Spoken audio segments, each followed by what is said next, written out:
Everyone, আসসালামু আলাইকুম। সবাইকে ওয়েলকাম জানাচ্ছি কুকিং স্টাইলে। আশা করছি সবাই অনেক ভালো আছেন। সিম্পল, সহজ ও অল্প উপকরণ দিয়ে ছোলা বুট বা বুট ভুনা তৈরি করে দেখাবো। আশা করছি আপনারা শেষ পর্যন্ত আমার সাথেই থাকবেন। ছোলা বুট বা বুট ভুনা বানানোর জন্য আমি এখানে 1 কাপ ছোলা বুট নিয়েছি। বুটগুলো আমি প্রথমে ভালো করে ধুয়ে সারা রাত ভিজিয়ে রেখেছিলাম। যদি আপনাদের কাছে সময় না থাকে তাহলে অন্তপক্ষে 7 থেকে 8 ঘন্টা ভিজিয়ে রাখবেন। এর থেকে কম সময় হলে কিন্তু ছোলা বুট সিদ্ধ হবে না বা সিদ্ধ হতে অনেক সময় লেগে যাবে। এরপরে একটি প্যানে বুটগুলো দিয়ে দিচ্ছি সিদ্ধ করার জন্য।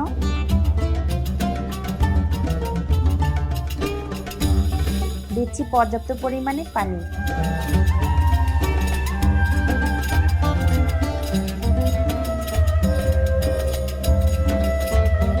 2 টেবিল চামচ লবণ দিচ্ছি। লবণটা দিলে ছোলা বুটগুলো তাড়াতাড়ি সিদ্ধ হবে আর বুটের মধ্যে ভালো করে লবণ ঢুকবে ও খেতেও ভালো লাগবে। তাই লবণটা সিদ্ধ করার সময় অবশ্যই দিতে হবে। এবারে চুলাটা অন করে একটি ঢাকনা দিয়ে ঢেকে রান্না করব বুটগুলো সিদ্ধ হওয়া পর্যন্ত। প্রায় 1 ঘন্টা সিদ্ধ করার পরে ঢাকনা উঠিয়ে দেখব বুটগুলো সিদ্ধ হয়েছে কিনা। এই যে দেখুন, এভাবে অল্প চাপ দেওয়ার পরে যদি এরকম ভিতরের সাদা অংশটুকু বের হয়ে যায় তাহলে বুঝবেন বুটগুলো সিদ্ধ হয়ে গেছে। এই পর্যায়ে ছোলা বুটগুলো আমি একটি ছাঁকনির সাহায্যে পানিটাকে ছেঁকে নিব। পানি ছাঁকার সময় ঠান্ডা পানি দিয়ে ধুয়ে নিব।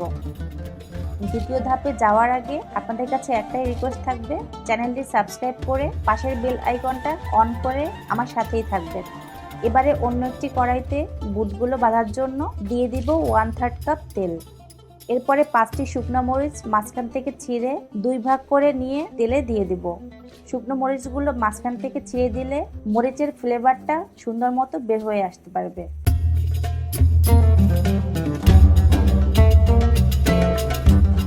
মরিচগুলো অল্প একটু ভেজে দিয়ে দিব 1 কাপ পেঁয়াজ। বুট ভুনায় পেঁয়াজ একটু বেশি দিলে ভালো লাগে, তাই আমি এখানে 1 কাপ ছোলার বুটে 1 কাপ পেঁয়াজ দিয়েছি। এবারে পেঁয়াজগুলো একটু ভেজে নিব। পেঁয়াজটা এরকম ভাজা হয়ে গেলে দিয়ে দিব সিদ্ধ করা ও পানি ছেঁকে নেওয়া ছোলার বুট।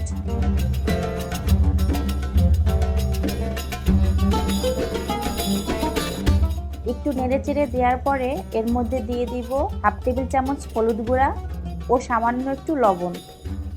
যেহেতু আমি ছোলার বুটগুলো সিদ্ধ করার সময় লবণ দিয়েছিলাম, তাই এই পর্যায়ে লবণটা একটু বুঝে দিতে হবে আপনাদের স্বাদ মতো। এবারে হাই হিটে প্রায় 2 মিনিটের মতো বুটগুলো ভেজে নেব।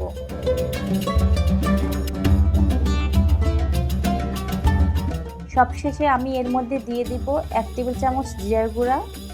জিরার গুঁড়াটা দেওয়ার পরে 1 মিনিট নেড়েচেড়ে চুলা থেকে নামিয়ে ফেলবো।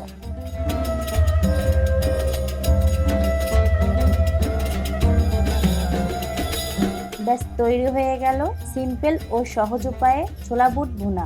আশা করছি বুট ভুনা আপনাদের কাছে অনেক ভালো লেগেছে। যদি ভালো লাগে তাহলে চ্যানেলটি সাবস্ক্রাইব করে সাথেই থাকবেন। যারা যারা দেখছেন সবাইকে অনেক ধন্যবাদ। আল্লাহ হাফেজ।